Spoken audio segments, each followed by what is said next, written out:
कर्पूरगौरं करुणावतारं संसारसारं। ओम शिवाय, जय माता दी। पुनः स्वागत है आप सभी का। चलिए हमारा विषय ले लेते हैं। भगवान सूर्यनारायण जो है, सूर्य ग्रह जो हैं, अगर आपकी कुंडली में 11th हाउस में बैठे हुए हैं तो जातक के ऊपर क्या प्रभाव पड़ता है, यह जो गणना है, यह जो अनुभव है वो स्कैनिंग के पैनल का अनुभव है। साधना मार्ग से बाहर निकली है स्कैनिंग विद्या। इसका ज्योतिषीय गणनाओं से कोई भी लिंक नहीं है। स्कैनिंग विद्या हर एक कुंडली पे निजी तौर पर काम करती है, जैसे फिंगरप्रिंट काम करते हैं, सबके अलग। ध्यान रखिएगा इस बात का। अपनी ज्योतिषीय अनुभव जो है उसको बहुत ज़्यादा प्रयोग मत करिएगा। अब समझिएगा इस बात को कि सूर्यदेव की जो मूल प्रकृति है, सूर्यदेव के पास अग्नि है और प्रकाश है। लेकिन सूर्यदेव का जो प्रकाश है वह दूरी से अगर आ रहा है तो ही लाभ मिल पाता है। सूर्यदेव जिस स्थान पर बैठे हुए हैं वहाँ पर जो गर्मी बढ़ेगी और वह स्थान अगर सूर्यदेव की जो अतिरिक्त जो ऊर्जा है उसको अगर एब्जॉर्ब नहीं कर पाता है तो वो एरिया बर्न होगा ही होगा, वह एरिया जलेगा ही जलेगा। सूर्यदेव सीधे तौर पर जहाँ देखेंगे वहाँ पर सूर्यदेव का प्रकाश जाएगा ही जाएगा। अगर 11th हाउस पे सूर्य नारायण बैठे हुए हैं तो वह स्थान थोड़ा बहुत जलेगा ही जलेगा। ऐसा नहीं है कि सूर्यदेव जहाँ पर बैठे हुए हैं वहाँ से संबंधित जो भाव है बहुत ज़्यादा एक्टिव हो जाएगा। ऐसा नहीं होने वाला है। यह तब क्लियर हो पाएगा जब जातक की निजी कुंडली को स्कैनिंग के और डीप स्कैनिंग के पैनल पर डाला जाएगा। दोनों पैनल अलग होते हैं। अब जिस सेक्शन को देख रहे हैं वो 5th सेक्शन है। 5th सेक्शन और 11th सेक्शन को अगर दोनों को मिला लेते हैं तो स्कैनिंग का जो पैनल का अनुभव है, मूल क्या कहता है कि किसी भी जातक के अगर कुंडली में 11th सेक्शन में अगर सूर्य नारायण बैठे हुए हैं तो उसको बहुत अच्छा सब चीज़ होगी, लेकिन उसके लिए उसको नित्य दान देना ज़रूरी है।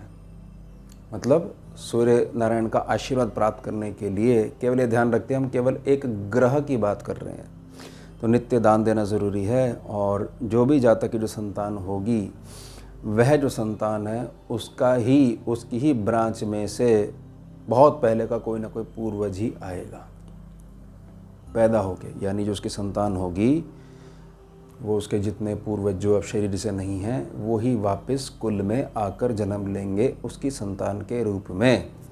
उनका व्यवहार ऐसा होगा, पहचान भी जाओगे, अरे ये तो फलां वाले दादाजी हैं और ये वो वाली माता जी आ गई हैं, देवी आ गई हैं। ये स्वाभाविक है। अब इसको समझिए कि जो नित्य दान देना ज़रूरी है, ये बात क्यों प्रार्थना करी गई है। ये एक उपाय है और दान से संदर्भ ये रहेगा कि भूखे को भोजन और पैसे को पानी नित्य अवस्था में आप करते रहो, आपको पता भी नहीं लगेगा और आपको बहुत ज़्यादा लेना देना नहीं है कि अब क्या इफ़ेक्ट पड़ रहा है, शुभ पड़ रहा है, अशुभ पड़ रहा है, कोई चैलेंजेस आएंगे नहीं आएंगे। एक प्रकार से चैलेंजेस आएंगे और आपको पता भी नहीं लगेगा और बहुत ज़्यादा आशीर्वाद आपको मिलता रहेगा। और साथ में जो दान कर रहे हो उसका कंपाउंड इंटरेस्ट भी साथ में जुड़ता रहेगा, तो बहुत ज़्यादा आपको फ़ायदा पहुंचेगा। और अच्छे से देखिए, इसमें अटका हुआ जो पूर्वज है वह जब जन्म लेता है तो वह थोड़ा संतान कष्ट भी देती है। लेकिन यहाँ जो प्रार्थना करी गई है वह प्रार्थना करी गई है कि बहुत अच्छे संस्कार लिए हुए जो पूर्व शरीर त्याग के गया था वही संतान के रूप में आता है और वह आपके कुल का पुनः मान बढ़ाएगा, आपका मान सम्मान बढ़ाएगा। ध्यान रखिएगा इस बात का। अब जो 11th सेक्शन है, 11th सेक्शन के पास स्वयं में ऐसे गुण हैं कि उसके सानिध्य में 11th सेक्शन में जो भी जैसा भी प्रभाव वाला ग्रह आता है, 11th सेक्शन के पास एक प्रकार का आशीर्वाद है, इतना प्रेम है, करुणा है कि वह ग्रह की मूल प्रकृति भी चेंज होना शुरू हो जाती है। अब जब मूल प्रकृति भी चेंज होना शुरू हो जाएगी तो स्वाभाविक तौर पर जो ताकत है वही बदल रही है, तो दृष्टि भी बदलने लग जाएगी। तो जैसा ग्रह का आंतरिक बर्ताव होने लग जाएगा, जैसी आंतरिक ऊर्जा सामने बदलने लग जाएगी तो ग्रह की जो दृष्टि पंचम भाव पे पड़ रही है वही बदलने लग जाएगी।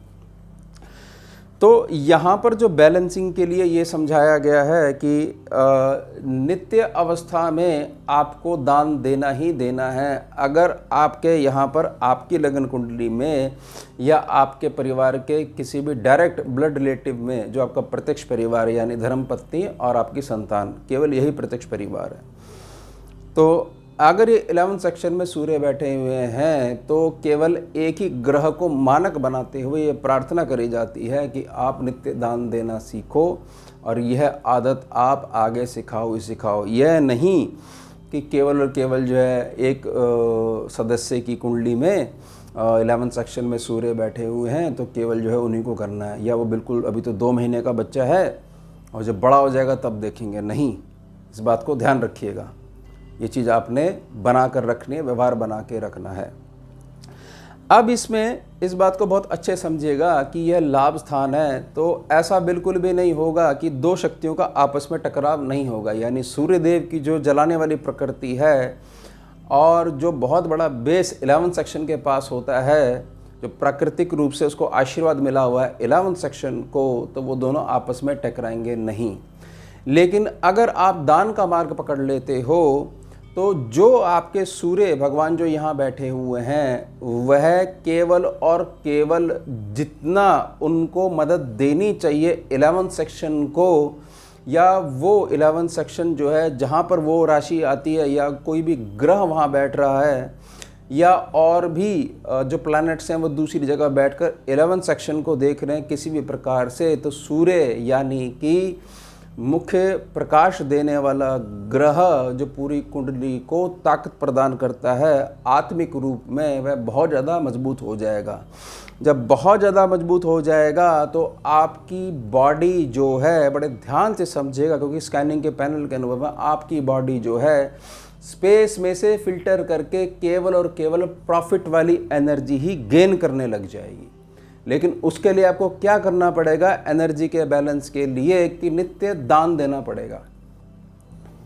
अब दान किसको देना है, कैसे देना? देखिए, मान लीजिए गौ माता है, आप रोटी खिलाइए। स्ट्रीट डॉग है, सेवा करिए। चींटियां हैं, आप देसी खांड ले जाइए, बिस्कुट ले जाइए, क्रश करके डाल दीजिए। तो ये आपकी चलना शुरू हो गया। बेशक अभी आप घुटनों पे चलना शुरू कर रहे हो। फिर यही सूर्य नारायण जो वापस इनके को कंपाउंड इंटरेस्ट पहुँचेगा, आशीर्वाद पहुँचेगा, ये पुनः ऊर्जा देंगे। और पुनः ऊर्जा देने से कि अब तक आप जो आगे नहीं बढ़ पाए हो, संघर्ष जो देखते आ रहे हो, अब ऐसी संतान आ जाएगी आपके यहाँ पर जो आपको हर प्रकार से बनाकर चली जाएगी। याद रखिएगा इस बात को। जो मैं प्रार्थना कर रहा हूँ कि जिस तरीके से आप चलोगे तो बहुत शुद्ध आत्मा जो कि आपका ही पूर्वज होगी आपके यहाँ जन्म लेगी और उसके जन्म लेते ही आपके वारे न्यारे हो जाएंगे, बहुत ऊंचे पदों तक जाओगे। लेकिन यह शर्त बनी रहेगी, क्या आप नित्य दान करते आ रहे हो या नहीं। नित्य दान करना आपका बहुत ज़्यादा ज़रूरी है। और मेरी हमेशा प्रार्थना रहती है कि जितना छोटे से शुरू करोगे उतना ठीक है, बहुत लंबे चक्र में मत पड़ो। और बेजुबान जो जीव हैं, जो जानवर हैं, अगर आप उनकी सेवा करते हो तो बहुत ज़्यादा आपको लाभ मिलेगा। ध्यान रखिएगा इस बात का। तो ये छोटी सी प्रार्थना है, अगर आप ये करते हो तो ध्यान रखिएगा कि इस प्रकार की चीज़ आपको मिला के अपनी कुंडली में देखनी पड़ेगी या कुंडली की स्कैनिंग करवानी पड़ेगी। उसके बाद ही स्पष्ट हो पाएगा कि आगे क्या है। तो आप जो आपके यहाँ संतान आएगी वह आपका भाग्य बदलने के लिए ही आपके यहाँ आपके परिवार में जन्म लेगी।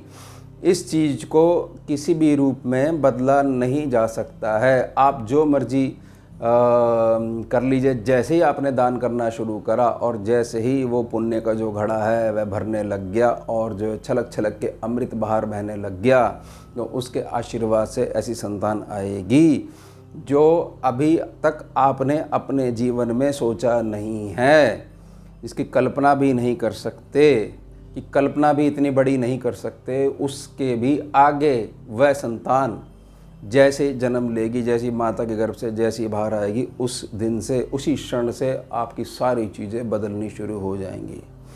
इतना ज़्यादा धन, इतना ज़्यादा मान सम्मान आपके पास आ जाएगा कि आपको भी एक प्रकार से समझ में नहीं आएगा कि मैं ईश्वर का किस रूप में धन्यवाद करूं।